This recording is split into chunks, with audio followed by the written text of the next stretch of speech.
नमस्कार. स्वामी समर्थ अनुभूती या चॅनलमध्ये आपलं मनापासून स्वागत आहे. श्री स्वामी समर्थ. स्वामी भक्त हो. आज एका ताईने आपल्याला अतिशय सुंदर असा अनुभव शेअर केलेला आहे. खरंच ह्या ताईंचा अनुभव ऐकून आपल्या डोळ्यामध्ये पाणी आल्याशिवाय राहणार नाही. कारण खरंच स्वामी चरित्र ग्रंथामध्ये किती ताकद आहे हे या अनुभवातून तुम्हाला नक्की समजेल आणि स्वामी चरित्र ग्रंथाचं महत्त्व देखील समजेल. तुम्ही स्वामींवरती किती विश्वास ठेवला पाहिजे, श्रद्धा ठेवली पाहिजे. ह्या ताईंच्या आयुष्यात ह्या ग्रंथाने खरंच आयुष्याचं सोनं केलं आहे. तसेच या ताईंचे अनुभव तुम्ही शेवटपर्यंत ऐकल्याशिवाय तुमची स्वामींवरची श्रद्धा आणि स्वामी चरित्र सारामृत ग्रंथाचं तुम्हाला महत्त्व समजणार नाही. त्यामुळे अनुभव हा शेवटपर्यंत ऐकावा. तत्पूर्वी आपल्या चॅनलवर जर कोणी नवीन स्वामी सेवेकरी असतील, स्वामी भक्त असतील तर त्यांनी आपल्या चॅनलला सबस्क्राईब करायला विसरू नका. तर चला मग आपण स्वामी ताईंच्या अनुभवाला सुरुवात करूया. ताई सांगतात की माझ्या आयुष्याला नवी दिशा आणि नवीन वळण देणारे माझे म्हणजे ब्रह्मांड नायक श्री स्वामी समर्थ महाराज आहेत. त्यांनी जर माझ्या आयुष्यात ते जर माझ्या आयुष्यात आले नसते तर आज माझं आयुष्य एक वेगळंच असतं. पण ते माझ्या आयुष्यात आल्यापासून माझं आयुष्य पूर्णपणे काही बदलून गेलं आहे. जेव्हापासून मी स्वामी सेवेत यायच्या अगोदरचं माझं आयुष्य आणि त्याच्यानंतरचं जर मी आयुष्य बघते तर खरंच स्वामींची लीला अगाध आहे. सर्वप्रथम ताई सांगतात की सर्व स्वामी भक्तांना श्री स्वामी समर्थ.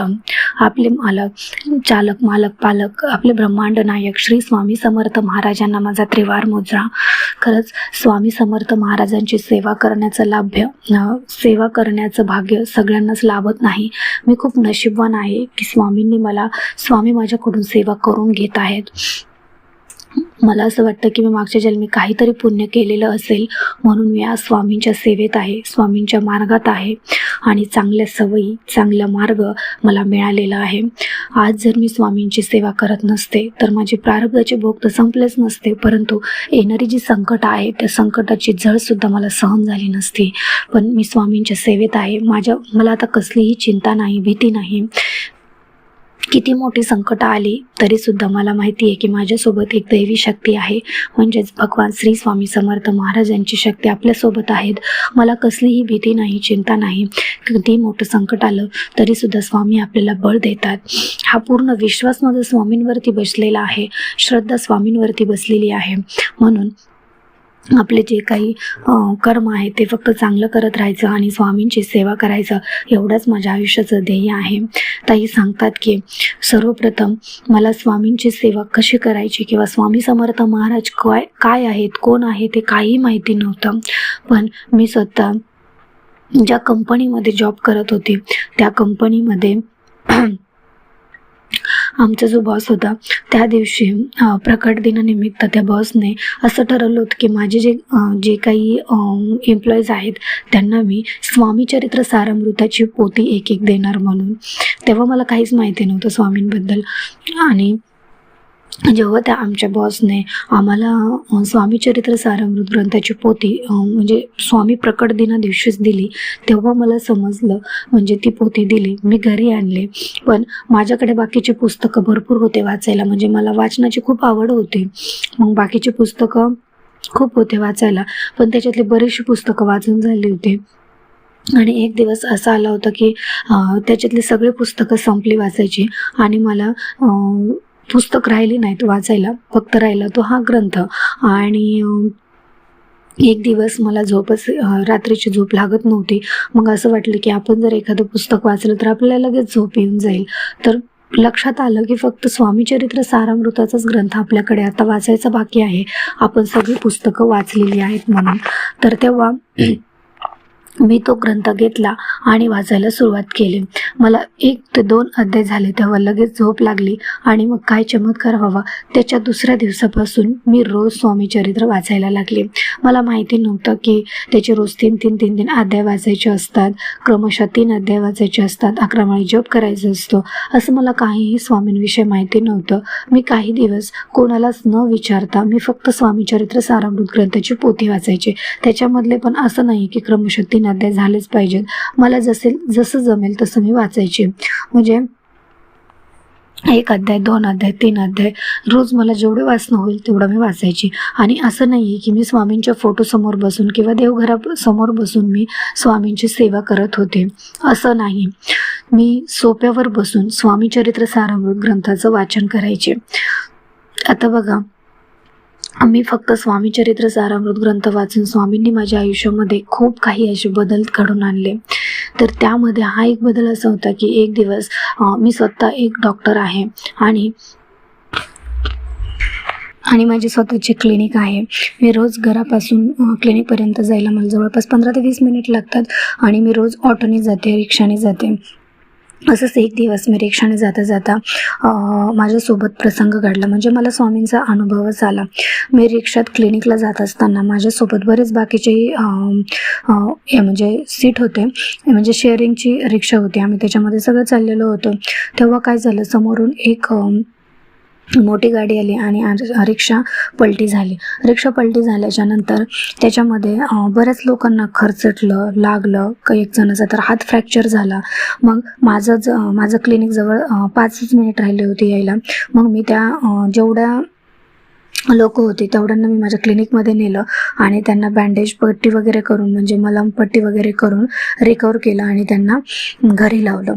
तर मी माझा विचार केला की बाबा, माझ्या ऑटोमध्ये जेवढे काही लोक बसलेली होती 3-4, त्या सगळ्यांना काही ना काहीतरी लागलं, खरचटलं, पण माझ्या बाबतीमध्ये असं काहीच झालं नाही.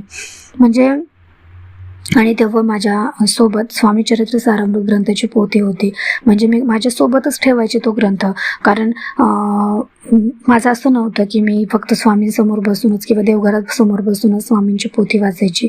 मी कुठेही बसून, कधीही म्हणजे प्रवासात देखील मला, आणि ऑफिसमध्ये, क्लिनिकमध्ये सुद्धा जर क्लायंट नसतील तर मी तिथेही स्वामी चरित्र सारामृत ग्रंथाची पोथी वाचायची. म्हणजे कुठेही कधीही मी स्वामींचा ग्रंथ म्हणजे वाचायची. तेव्हा मला समजलं की स्वामींच्या सेवेला काहीही नियम अटी नसतात. आपण कुठेही आणि कधीही जर स्वामींची सेवा मनापासून केली तर स्वामी आपल्याला नक्की अनुभव देतात. आणि माझ्या बाबतीत असंच झालं की मी कधी स्वामींच्या समोर बसून सेवा केली नाही, पण ह्या बाबतीमध्ये, म्हणजे त्या दिवसाचा जो प्रसंग होता, म्हणजे जेव्हा माझा ॲक्सिडेंट झाला होता की रिक्षा पलटी झाली, त्या दिवशी माझ्यासोबत पण काही ना काहीतरी घडायला पाहिजे होतं, मलाही काही ना काहीतरी लागायला पाहिजे होतं. पण मी स्वतः म्हणजे माझ्या बाबतीमध्ये स्वामींनी तसं काहीही घडून आणलं नाही. मला साधं खरचटलं सुद्धा नाही. आणि मी माझ्यासोबतचे जे काही लोक होती, सीट होती, त्यांना मी माझ्या क्लिनिकमध्ये नेऊन स्वतः त्यांना ड्रेसिंग करून दिलं. म्हणजे बघा, हा मला आलेला, मी तर स्वतः समजते की स्वामींनीच मला हा अनुभव दिलेला आहे. स्वतः मी, म्हणजे काही ना काहीतरी मी फुलाची पाकळी स्वामींची सेवा केली आणि स्वामींनी मला त्यांचा अनुभव दाखवला, चमत्कार दाखवला की माझंही अस्तित्व आहे म्हणून. आणि त्या दिवसापासून मी स्वामींची खूप सेवा करायला लागले. म्हणजे मला कुठंतरी प्रचिती आली की नाही, आपण जे करतोय ते स्वामींपर्यंत पोहोचतोय आणि स्वामी आपल्याला कोणत्या ना कोणत्या तरी रूपामध्ये प्रचिती देतातच. आणि आपण जो ग्रंथ वाचतो त्या ग्रंथाचं सुद्धा स्वामी आपल्याला व्याजासकट परत करतात. काही सुद्धा स्वामी आपले त्यांच्याकडे ठेवत नाहीत. हा खरंच खूप मोठा आलेला मला अनुभव आहे. म्हणजे तुमच्यासाठी, ऐकणाऱ्यांसाठी हा छोटा असेल, पण जेव्हा आपल्याला काहीच माहिती नसतं की चमत्कार काय असतो, अनुभव काय असतो, एखादा ग्रंथ वाचल्याने खरंच चमत्कार होतात का, तर तशीच मी होते.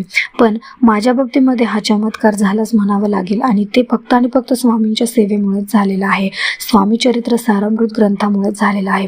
आणि तिथून पुढे मी स्वामींची खूप सेवा केली. अगदी जे नाही ते मी ग्रंथ वाचले, जे नाही ते मी पारायण केले. जे स्वामी चरित्र सारामृत ग्रंथाचे मी 108 पारायण केले, त्याच्यानंतर गुरुचरित्राचे 7 पारायण केले. रोज मी 11 वेळेस स्वामींचा तारक मंत्र म्हणते, 11 माळी जप करते. माझ्याकडे मोबाईलमध्ये स्वामींचा जप काउंटर आहे, त्या जप काउंटरवर मी स्वामींच्या 11 माळी जप करते. म्हणजे असं नाही आहे की मी फक्त स्वामींसमोर बसते. मी कुठेही, आता सपोज मी क्लिनिकमध्ये बसलेली आहे तर मनामध्ये माझा 11 वेळेस तारक मंत्र चालतो. जप काउंटरवर माझा 11 माळी जप होतो आणि अगदी प्रवासात देखील असताना मी स्वामी चरित्र सारामृत वाचते. म्हणजे अशा प्रकारे माझ्या चालता बोलता म्हटलं तरी चालेल, सेवा चालूच असतात, तरीसुद्धा स्वामी मला अनुभव देतात. आपण म्हणतो ना की आपले जर कर्म चांगले असतील तर देवसुद्धा आपल्याला कोणत्या ना कोणत्या तरी रूपामध्ये मदतीला धावून येतोच. अगदी मला वाटतं की माझ्या बाबतीतही तसंच होत आहे. गेल्या म्हणजे जे काही पूर्वजन्मीचे जे काही माझे कर्म आहेत, पूर्वसंचित आहेत, ते स्वामींनी म्हणजे माझे चांगले असतील, त्यामुळेच ह्या जन्मात मला स्वामींच्या सेवेचा मार्ग सापडला आणि आज मी स्वामींच्या सेवेत आहे. मी स्वतःला खूप भाग्यवान समजते की मी आज स्वामी सेवेत आहे आणि माझ्या हातून कोणाचं तरी चांगलं होतंय आणि दुसऱ्यांना जेवढी मला मदत करता येईल तेवढी माझ्या हातून मी मदत देखील करते आणि सेवेकरी सुद्धा घडवते. ज्यांना स्वामी सेवेत यायचं असतं ते येतात, पण असं सेवा जेव्हा करायला लागतात तेव्हा ते टिकून राहत नाहीत. म्हणजे काय तर स्वामी सेवेत येणं सोपं आहे, पण स्वामी सेवेत टिकून राहणं हे तितकंच अवघड आहे. खरंच स्वामी सेवेला कोणतीही सीमा, म्हणजे स्वामी सेवेमध्ये कोणतीही सीमा नाही की तुम्ही प्रत्येक स्वामी भक्ताला म्हणा किंवा प्रत्येक माणसाला या स्वामी सेवेत आल्याच्या नंतर अनुभव येतो म्हणजे येतोच. खरंच स्वामींची लीला ही अगाध आहे. जो कोणी स्वामी सेवेत नसेल आणि त्यांना ते आत्ता सध्या खूप म्हणजे अडचणीत अडकलेले असतील, त्यांनी खूप प्रॉब्लेममध्ये असतील, त्यांना काहीच मार्ग मिळत नाही आहे, अशांनी एकदा स्वामी सेवेत येऊन बघा. स्वामींची सेवा करायला खूप नियम अटी असतात, हा तुमचा गैरसमज आहे. पण तुमची मनापासून जर श्रद्धा असेल, भावना असेल की नाही मला काही झालं तरी स्वामींची सेवा करायची आहे आणि मला स्वामींच्या सेवेत यायचं आहे, तर तुम्ही फक्त स्वामींना शरण जा. एकदा स्वामींच्या दरबारात जाऊन स्वामींची माफी मागा की आजपर्यंत माझ्याकडून जे काही गुन्हे झालेले असतील, चुका झालेले असतील ते तुमच्या पदरात घ्या, पण इथून पुढे मी तुमची जशी जमेल तशी सेवा करत राहील. कारण आपल्याला अखंड हा शब्द वापरायचा नाही आहे, कारण आपल्याकडून कधी सेवा घडते, कधी सेवा घडत नाही, पण आपण मनामध्ये स्वामींचं अखंड नामस्मरण करू शकतो. चालता बोलता उठता बसता त्याला काहीही साधन लागत नाही, फक्त लागतं ते तुमचं तोंड, म्हणजे मुखातूनच तुम्ही स्वामींचं नामस्मरण करायचं आहे. त्यामुळे तुम्ही ते कुठेही करू शकता. तुम्ही एखाद्या स्वामींच्या मंदिरात गेल्यावर स्वामींना शरण जा, स्वामींना बोला, तुमचा काही प्रॉब्लेम आहे, तुमची काही अडचण असू द्या, ती स्वामींना शेअर करा. खरंच बघा, स्वामी त्यातून तुम्हाला मार्ग दाखवल्याशिवाय राहणार नाहीत. हा मला आलेला सर्वात मोठा स्वामींचा अनुभव आहे आणि तिथून पुढे मी स्वामींचे खूप सेवा करायला लागले.